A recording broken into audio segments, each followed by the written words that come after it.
Happy Friday, everyone. Welcome to a massive edition of the Friday Preview. All thanks to Inside Football, the Fair Dinkum read for the Fair Dinkum footy fan. So many great games in Round 7, and we are right across it here on the Friday Preview. All four divisions will be previewed nicely and tied up in a bow. I'm Ben Waterworth, and joining me as he does most weeks to here at EFL House to have a look at all the games around the EFL is the wise man, the fossil himself, Ray Baird. Hello, Ray. Good afternoon, Ben. Great to be back here. But look, Sharpie's parking in my car park every week now. Will you tell him to get out? He's got his certain park. You cannot tell the man to go to a different car park. Good afternoon to Rob Sharp if you're listening in the other room. Also joining us this afternoon on the Friday Preview is Mitchell Wood. Hello, Mitch. Hello, Ben. It's great to be here once again. Looking forward to talking about more of the action that will unfold tomorrow in the EFL. Yes, big day of matches tomorrow. And one man who's certainly looking forward to it and certainly looking forward to heading out to the radio game, Montrose and North Ringwood, is Sam Gastin. Hello, Samuel. G'day, Ben. My first radio preview today, so I'm looking forward to it. Yeah, looking forward to hearing some of your words of wisdom. Let's kick it off in Division 4 with Park Orchards taking on Forest Hill. 7th versus 6th on the ladder, but Forest Hill probably going a little bit better form-wise, Ray, but Park Orchards have a reasonably large inclusion tomorrow afternoon. Yeah, look, tomorrow we have two teams on equal points doing battle at Dominie Reserve. Both teams will be desperate to record their third victory for 2013. Forest Hill coming off a 52-point win with a huge 9-1 last quarter over Nuttawading, and Park Orchards defeating Canterbury by 104 points in a great four-quarter effort. Park Orchards forwards were on fire last week with Sam Coughlin 6, Walkley 5, Gamble 4 and Christian Faher with 3, and were also well serviced by Byrne, Edgerton, Haynos and Liam Bahaja. But for them to get the required result, they will have to bring back that form again tomorrow. Peter Nicholson will know that when you're playing a side equal on points on the ladder, you will need to bring your A game. They have had regular performers in Michael Cardamone, Jake Rowe, Ash Nolte and Nathan Jamir. I believe that ex-North Melbourne legend Glenn Archer will don the boots for Park Orchards, and maybe this could just be the distraction that Forest Hill will need to get them over the line away from home. I'm tipping Forest Hill by 10 points. Not quite David versus Goliath tomorrow, Mitch, but Canterbury hosts Sylvan out there at the Canterbury Sports Ground. Sylvan will go into this match red-hot favourites, no doubt. Yes, they most definitely will. It's bottom of the ladder, Canterbury. They host, obviously, Sylvan, who sit comfortably in 4th position. The Cats had the bye last week, whilst Canterbury suffered a 104-point drubbing at the hands of Park Orchards. It was their second consecutive loss over 100 points, and they remain winless for season 2013. For Sylvan, they've only lost the one game for the season, which came against South Belgrave in round 2. And if the Cobras want to have any chance of winning, they must nullify forward Chris Goodlett, as well as Patrick Rattray as well. But a lot will be expected from Jeremy Gillen, Lachlan Chapman and Stuart Blackman. But I think having the bye last week, Sylvan, with the fresh legs, should win quite comfortably and add to Canterbury's frustrations this season. The undefeated South Belgrave side host Nunawading tomorrow afternoon, Sam. Nunawading yet to get a victory, South Belgrave yet to get a loss. Yes, it is another lopsided match in Division 4 this week. South Belgrave have been pushed to the limit.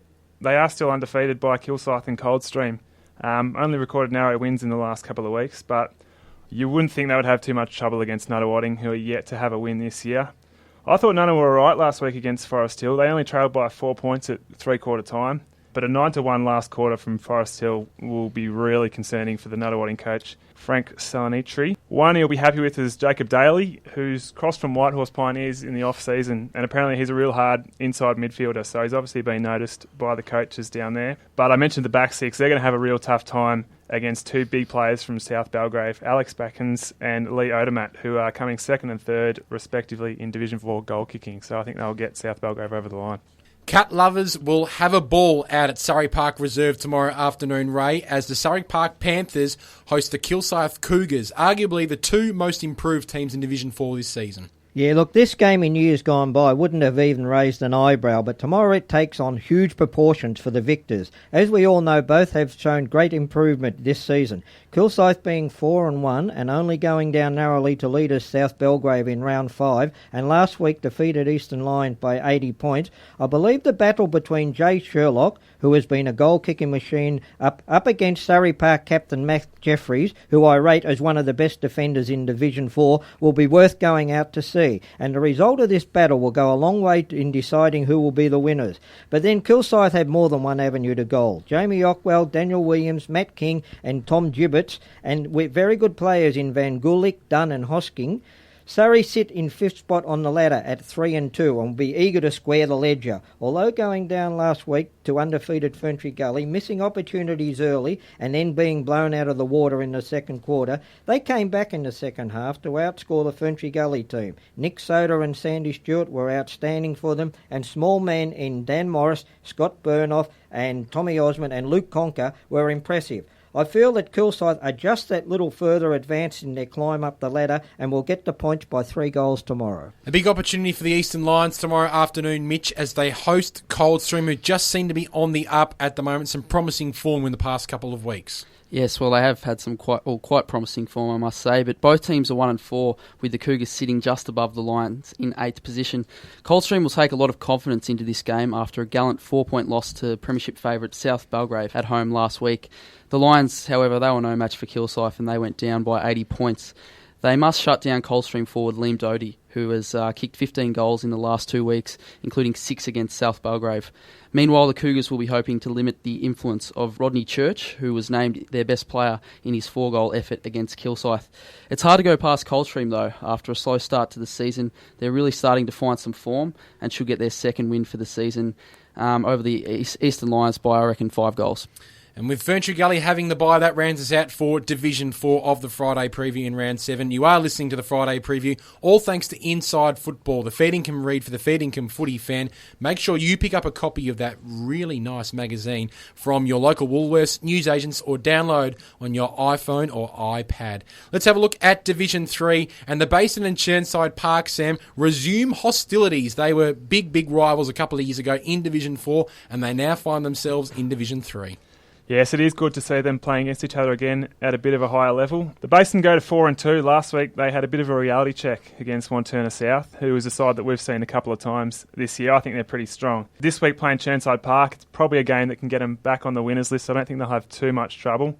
Saying that, Churnside aren't playing terrible footy. They've only had the one win, which was a nail-biter against Whitehorse, but a lot of games they're sort of playing good footy, maybe just not over 4 quarters. One to look out for the Basin is William Gafer, who has had 2 best on grounds in his last 2 games. He's been very impressive for them. Andy Coltrera has kicked 23 goals this year so far, so he's not a tall man, but he's doing plenty of good things down there. I think the Basin are going to win this one at home. Templestowe host Heathmont out there at Porter Street tomorrow afternoon. Ray Baird, 2 teams heading in totally different directions in terms of form lines. Yeah, for the second week in a row, Templestowe are back at Porter Street, tomorrow up against Heathmont. After a relatively slow start to the season, Templestowe seem to be a team starting to getting a bit of momentum into their season. Although sitting at 5 and 1 and 4th on the ladder, they have been getting the job done without kicking huge scores, only averaging 13 goals a game.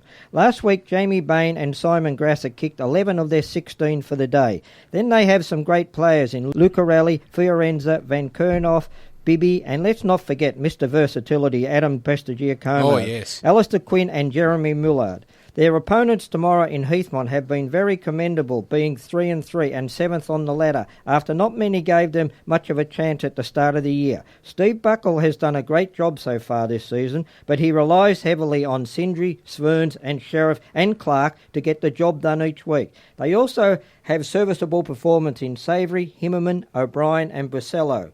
Heathmont will once again put up a great effort, but I just feel that the sleeping giant of the Docker variety is about to awake. Dockers by 6 goals. Should be an interesting clash tomorrow afternoon, Mitch, out at Shark Park with Doncaster hosting Baronia. A good opportunity for the Hawks to test themselves against what currently is Division 3's best. Yeah, it's shaping up to be a riveting game of footy. Doncaster are sitting on top of the ladder whilst Baronia are back into the 5. I saw Baronia play last week against Churnside Park, and there is a lot to like about them. They have a good balance between inside and outside midfielders, and their defensive run and spread is up there amongst the competition's best, and they've got plenty of options to kick to up forward. Meanwhile, Doncaster are cruising along very nicely at the moment, winning their past 5 games in a row, and Nathan Thompson has been potent in the forward line, averaging 6 goals a game. There is plenty of talent on show with James Appleford, Ewan McKenzie, Matthew Shimmerbosch and Aaron Fiora for Doncaster. They'll go head-to-head with Matthew Bazunkas, Dean Grice, Jesse Bolton, and captain coach Mark Hardy from Baronia. This game could really go either way, but I'm tipping Baronia to win in a close upset, which will put them on equal points with Doncaster. Very interesting clash tomorrow afternoon, Samuel, with Ringwood hosting the Glen Waverley Hawks out there at Jubilee Park. The Redbacks sit in 8th, the Glen Waverley Hawks in 10th. At this stage of the season, pre-season, we probably didn't think these two teams would be so low. No, you're exactly right. Both teams did have very strong years last year. Obviously, Glen Waverley lost the grand final, and Ringwood made the second week of finals as well. So they have both been disappointing this year, but it does set it up for a very interesting clash. Glen Waverley were very impressive last week. They played Whitehorse. And Andrew Azzopardi snagged a lazy 11 goals last week. Apparently went through 3 or 4 opponents who couldn't do much to stop him. So he's got 18 for the year and apparently has some very silky skills in front of goal as well. Down the other end for Ringwood, they had a 93-point loss to Mitcham last week, which they'll be very disappointed about. So they'll be looking to bounce back from that. Tim Burnmeister has been a standout for them. He's been named in the best every game so far this year. So plenty of consistent performances there. But I'm going to tip Glen Waverley in this one. I think last week might just start something for them. The battle of the Division 3 big boys tomorrow afternoon, Ray, with Mitcham hosting Wantirna South. Two former powerhouses of the EFL, now in Division 3, looking to make their way back up the division ladder. Yeah, look, these are games one dreams about. A top-of-the-ladder clash between two very even teams. We have two very good coaches in Scott Homewood from Mitcham and Matt Clark from Wantirna South, and I believe that the game may be won by the better structures that these two men apply. Both sides have great forwards in Pym, Hogle and Marrow for Mitcham, whilst Wantirna South have Walker, Badone and Papa. Mitcham have also had great service this year from Searle, Tucarelli, Witness, Batchelor, and the inclusion into their side this season of Johnny Pignatoro has certainly added a bit of experience. And Wantirna South, equally talented, in captain Andrew Teakle and a return of premiership player Brad Hutchison, Scott Edgecombe, Taylor Leggett and the informed Jackson Freeman. Look, these teams are so evenly matched and it's going to come down to the one that brings their better A game on the day. Seeing I'm obliged to make a selection and having seen Mitcham this season with home ground advantage, Mitcham in a shootout, but I'm not confident. 3 points. And the final game in Division 3, Mitch, is perhaps the one with the most at stake. Warrandyte in 11th, hosting the Whitehorse Pioneers in 12th. There are repercussions for the loser. Most definitely. It's a massive game for both clubs at Warrandyte Reserve. Whitehorse are the only winless team in Division 3, and Warrandyte have lost their last 5 games after winning in round 1 in a nail-biter against Churnside Park. Both teams have had horror seasons, and like you said, there is definitely a lot at stake. The Bloods travelled up the road to Templestowe last week, losing by 52 points, whilst the Pioneers suffered a 9-goal loss at the hands of Glen Waverley Hawks. A lot will be required from Warrandyte's more seasoned players, such as Michael Morello and Tom Norton, whilst Whitehorse's spearhead forward, James McGrath, is crucial to the Pioneers' cause. This is a very winnable game for Whitehorse. However, I feel as though Warrandyte's experience may well be the difference, and they will win by 3 goals. Great work, boys. All Division 3 games done and dusted. You're listening to the Friday preview, all thanks to Inside Football. Pick up a copy from your local newsagents, Woolworths, or download on your iPhone or iPad. Division 2 time, and we start with the best. Montrose taking on North Ringwood in a top-of-the-table clash. We were hoping it would be a battle of the undefeated, Samuel, but after North Ringwood went down last weekend, it's lost a little bit of sexiness. It has, which is a little bit disappointing, but we're still in form for a massive clash. Radio game down there as well at Montrose Reserve, so we're looking forward to heading down there. I don't know what happened to North Ringwood last week. Lost to Waverley Blues, who are a confusing sort of side. They've beaten some good teams and had some bad losses as well. But look, I spoke to Brett Moyle during the week, and he stressed the importance for North Ringwood of the young players in that side. You look at some of their best players who have been consistent this year: Tim Jones, Jaden Van Newen, both the Sharp boys, and Jack Whelan as well. They're all sort of under 23 years of age. And they've got plenty of young guys down there who are playing some really good footy. You add into that Tom Hill, who's the big recruit from the Western Bulldogs list. He's kicked 29 goals this year in 6 games. Down the other end of the ground, Billy Schilling is the one that's going to... it's going to be a mouth-watering clash between those two big full forwards. But Montrose, they're playing some great footy. They've won their 6 games by an average of 77 points, which is unbelievable. I don't think it's going to be that much this week, but I think they'll get over the line. As Sam said, make sure you tune in to the radio game tomorrow afternoon, Montrose and North Ringwood on 98.1 FM from 1 till 6 p.m, or streaming on efl.org.au from 2 to 5 p.m. Raymondo, Murubak host Doncaster East, your favourite team out there at Heights Reserve tomorrow afternoon. Doncaster East need to turn their season around sooner rather than later. Yeah, look, the Mustangs host bottom of the ladder Doncaster East at Heights Reserve tomorrow in a game that they must win to stay in touch with the top sides. Although sitting 4-2, their season hasn't as yet produced any big results. Last week they took 3 quarters to shake off a spirited Bayswater, and the week before it was only a 6-1 last quarter to defeat Upper Ferntree Gully. Those performances were against 2 sides languishing near the bottom of the ladder. They have some good players in Wadsworth, Martin, Murphy, all goal kickers, and a core of class in Giorgio, Preston, Polkinghorne, Charge and Armstrong. Brett Fisher will be aware that this is a danger game, and they cannot take Doncaster East lightly.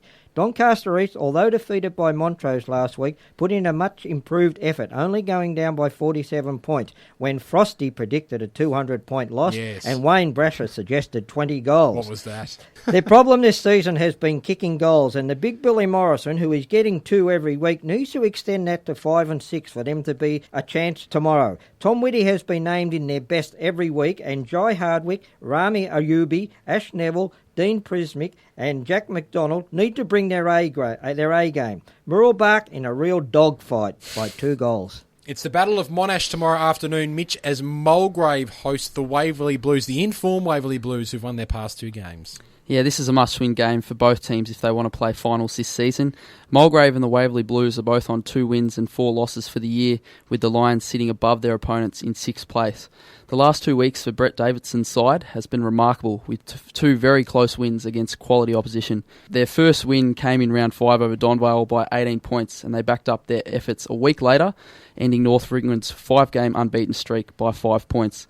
Meanwhile, Mulgrave have been competitive in recent weeks and were strong against Croydon for 3 quarters. Lockie Ryan is the man to watch for the Lions. He's received nothing but praise from coach Ryan James since crossing over from Vermont. Waverley Blues will be expecting a lot from their consistent performers, including Matthew Watts and Hamish Lee. Both sides are very evenly matched on paper, and I believe the home ground advantage will favour Mulgrave and give them their 3rd win in 2013. I'm not 100% sure what's going to happen between Bayswater and Upper Ferntree Gully tomorrow, Samuel, out there at Bayswater Oval, so I'm going to let you decide who's going to win. Well, I don't think I'm going to do much better. I can't get a read on Division 2. This is one of those sort of games that could easily go either way. Bayswater are 1-5, but they probably deserve a better record. They had close losses to Donvale and Croydon, and then they came out the week after that and comprehensively beat the Waverley Blues. So Upper Ferntree Gully is another team that beat Waverley, but since then they've lost 5 straight. So we're not sure what's going to happen in that one. Both the Galleys for Upper Ferntree Gully have been very impressive this year. Liam is a full back and Patrick is a midfielder who have been playing some very good footy. And a midfielder on the other side for Bayswater is Sam Nevins, who was best on ground last week and has been pretty impressive all year. Bayswater have won the last 4 encounters between these 2 teams, so I think that's going to continue on Saturday. And the final game in Division 2, Ray, is a very interesting encounter indeed. Donvale hosting Croydon out there at Donvale Reserve. You've seen both of these 2 teams, and it's a great opportunity for Donvale to really push themselves against an up-and-coming team in Division 2. Yeah, you're right there, Ben. Donvale hosts Croydon tomorrow at Donvale Reserve, a team that is equal with them on points. Croydon coming off a good win over Mulgrave last week, and Donvale accounting for a spirited Upper Ferntree Gully.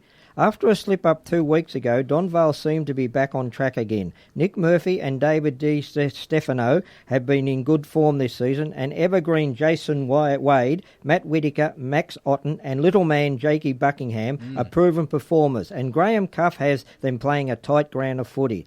They are a side that don't kick huge scores, only averaging 10 goals a game, but they have the ability to close the opposition down. Tomorrow they come up against Croydon, who like to play a more open run style of game, which could be a worry to Donvale. They get great drive out of the centre from big men Tim Green and Will Gordon, and Josh Bolton, Ryan Pearce, Brendan Wienert, Justin Ficcarelli, David Cross and big man Shane Thompson are all doing okay. They look the side who at this stage is travelling just that little bit better. Croydon to bring home the biscuits by 5 goals. There you have it, gentlemen. Division 2 nicely done and dusted. You're listening to the Friday preview, all thanks to Inside Football. Pick up a copy of Inside Football from your local newsagents, from Woolworths, or download on your iPhone or iPad. Let's have a look at the larger ones. Division 1 time, and let's start with East Ringwood and Lilydale. Mitch out there at East Ringwood Reserve. East Ringwood They've been in some form in recent weeks, and they'll certainly test Lilydale tomorrow afternoon. Yeah, I think they will as well. Obviously, this game, I reckon, is up there with one of the games of the rounds in Division 1. The Falcons are sitting in 5th place with 3 wins and 3 losses, whilst East Ringwood are making their way up the ladder in 8th position after 2 wins in a row. Both sides celebrated wins last week, with Lilydale easily accounting for East Baird at home, and equally as impressive were the Roos, who beat the unpredictable Rowville Hawks by 19 points. Lilydale big man Daniel Breeze is playing with confidence, kicking 5 against East Baird, and he has been supported by Ben Waitman and Lee McComb around the goals. Despite a slow start to the year, East Ringwood are starting to work as a team under Bernie Deneen, with Andrew Renton, Cameron Purdy and Chris Kearney all leading the way. This is a really tough game to tiff, but if Lilydale bring their A game, then they should win away from home by about 4 goals. I'm a little nervous about tomorrow afternoon, Samuel, because it's Balwyn hosting Scoresby. 1st versus 11th. Scoresby got touched up, to say the least, last weekend, whereas Balwyn continued to get stronger and stronger. Yeah, let's hope not, but this one could get real ugly, I think. Like you said, Scoresby were pretty disappointing last week. They got smashed by Vermont. They're one of 4 teams that are sitting at 2 wins, 4 losses in Division 1, but obviously their low percentage means that they're right down the bottom. There won't be many positives that come out of that game, but Coach Sean Kavanagh should be encouraged by the form of David Marcus, who seems to be Mr. Consistency down there. He's playing plenty of good footy. They let in 31 goals this last week, and I think it could be pretty similar again. Baldwin have got some very strong forwards down there. Jeff Gobbles and Luke Barker have 18 each this year. Barker's, in particular, has been in the last 4 games and has included bags of 8 and 6 in the last 2, so Baldwin easily. Vermont hosting Knox out at Vermont Recreation Reserve tomorrow afternoon, Ray. Last week at Vermont Recreation Reserve, we saw a bit of a slaughter in the end. I don't think it'll be the same margin tomorrow afternoon, though. Yeah, no, look, the Eagles are back at Tarara Road for the 2nd week in a row. This time they're hosting Knox, a team that went down to Noble Park at the Bullring by 45 points. Knox's season right now is at the crossroads, sitting 3-3, and they cannot afford to drop games so that the gap between them and the top 4 doesn't widen. Probably not the time to be confronting Vermont after the demolition job they did on Scoresby last week. John Knight is not a man to take a backward step and would be looking forward to taking on the challenge. Knox's problem is that they just don't kick enough goals to win games. Sure, they have the ability to shut sides down, but can they do that against the top sides? They certainly have some class players in Sam Jeffrey, Joel McGowan, Steve Alelio, Luke Williams, and the experience of Paul Treadray is certainly a bonus. But how do you shut down a team like Vermont? Big men Robbie Ross and Simon Taylor are giving Ryan Mullett, Paul Chadwick, Nathan Henley and Tom Schneider an armchair ride, and the likes of Froud, Gregg, Van Noonen up forward, and add to that Barden, Johns, Henley and Ellis. They are a class act. Knox will be gallant, but they just do not have enough talent to hold Vermont for 4 quarters. The Eagles by 10 goals. I know it's only round 7, Mitch, but it almost is do or die for East Burwood tomorrow. They must defeat South Croydon and must try and get some confidence back amongst this football club. Yes, East Burwood are desperate for their first win in 2013. They are the only winless team in Division 1 and have really struggled after coming so close to making the finals in 2012. The Rams have a very good chance this week at home against South Croydon, who have won only just 2 games for the season and sit in 10th position.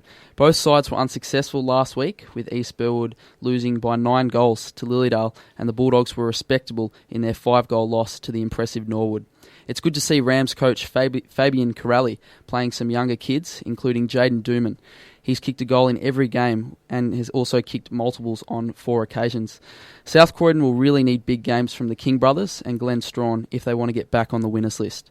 I'm confident that the Bulldogs will indeed get the 4 valuable points this weekend, and East Burwood's winless start to the year will continue. Very interesting clash tomorrow afternoon, Sam, out at Knox Gardens Reserve, this one. Rowville hosting Blackburn. On paper, Blackburn may be a little bit stronger, but they can't afford to underestimate the Hawks. No, you're exactly right. Blackburn have had their fair share of media attention this week after that big mark went viral, but they've got to start focusing on footy because this is a game that they really have to win against Rowville. Full forward from Rowville, Cody Morris has been very impressive this year. He's kicked 23 and he's coming second in the goal kicking in Division 1, so he gets a lot of the supply down there, and I think Blackburn will have to stop him if they have any chance of winning this game. Another one is Alex Frawley, who's a dangerous midfielder, and he's had a couple of best on grounds this year as well, including one against East Ringwood on the weekend. I think Blackburn will be reasonably happy with their start to the year. They've had 2 tough losses, obviously, in the last couple of weeks against Vermont and Baldwin. Another interesting fact is they've had 4 of their first 6 at home. So, I mean, at the end of the year when they start playing a lot of away games, it is going to be tough. So this is one that they've got to win. They've had a few players missing out in the last couple of weeks as well through injuries and the like. Anthony Fagan and Graham and Stuart Johns are probably in their sort of top players at the club. So having a couple of them back or all 3 will be really handy. And one other guy, I'm on this guy, he's an absolute gun. Tyler Faulkner. He is so quick. He plays off half-back. There's a real booming kick there out of defence. So he's one to watch as well. And I think Blackburn will win this one. And Ray, we've left the biggest till last. Noble Park hosting Norwood out there at Pat Wright Senior Oval. A massive fortnight for Norwood because they play Baldwin the week after, but all their attention will be on Mick Fogarty's Bulls this weekend. This is definitely the game of the round in Division 1. Second play fourth. For mine, the highlight of this game will be the clash between big Rudy Falovic for Norwood and Brett Dorr for Noble Park. 2 big men who like to exert their authority on a contest. Both sides also boost some of the finest talent in Division 1. In English, David Johnson, Callagher, Falovic, Ford and Deckler for Norwood, and Kemperman, Anderson, Mitchum, Allen and Mann. And let's not forget the serial pest, little Georgie Angiopoulos, who is the heart and soul of that football club. Both these teams are so evenly matched, it's hard to separate them. Both have had their best winning margins this year at 80 points each. Norwood only dropped 1 game to Vermont by 3 points, whereas Noble Park 2 losses, 1 to Blackburn by 5 points and to Vermont by 9. Norwood have kicked 90 goals, Noble Park 94. Noble Park scores 4 are 6-5-7, while Norwood's are 6-1-7. Scores against Noble Park 6-5-1, Norwood 6-3-3. Percentage Norwood 142.49, Noble Park 145.68. So hard to separate. So then I look at the coaches. Both are proven premiership coaches. No help there. In the end, I'm going to select Noble Park. The only reason is a slight home ground advantage. But either team can win this one, Noble Park, by 2 points. When you're finished your EFL media team career, Ray, you've got a career as a maths teacher. No doubt about that. That's been the Friday preview, done and dusted, all thanks to Inside Football. Make sure you pick up a copy of Inside Football from your local newsagents, Woolworths, or download on your iPhone or iPad. Make sure you tune in to 98.1 Radio Eastern tomorrow afternoon from 1 till 6 p.m. for EFL Game Day. We're at Montrose and North Ringwood. The battle of the big boys in Division 2 should be a ripping contest. Speaking of ripping, EFL Sunday is always a ripping listen on a Sunday morning, 10 a.m. to 12 p.m. as the boys dissect all of Saturday's results and chat to some winning coaches from around the league. And never ever forget the Mighty Huddle, 6 to 7 p.m. on 98.1 Radio Eastern every single Wednesday night. Ray Baird, been a pleasure having you here at EFL House this Friday afternoon. Looking forward to heading to Montrose tomorrow afternoon. Yeah, thanks, Ben. It's been a pleasure. And Sam, you're also heading to Montrose to see some of your North Ringwood besties go at it. Should be a fantastic contest. It should. I can't wait. And Mitch, thanks for your work on this Friday afternoon. Looking forward to hearing your dulcet tones across all kinds of media in the coming weeks. Thanks for that, Ben. Much appreciated. This has been the Friday preview. I've been Ben Waterworth, and as a wise man once said, Stick a fork in us, we're done.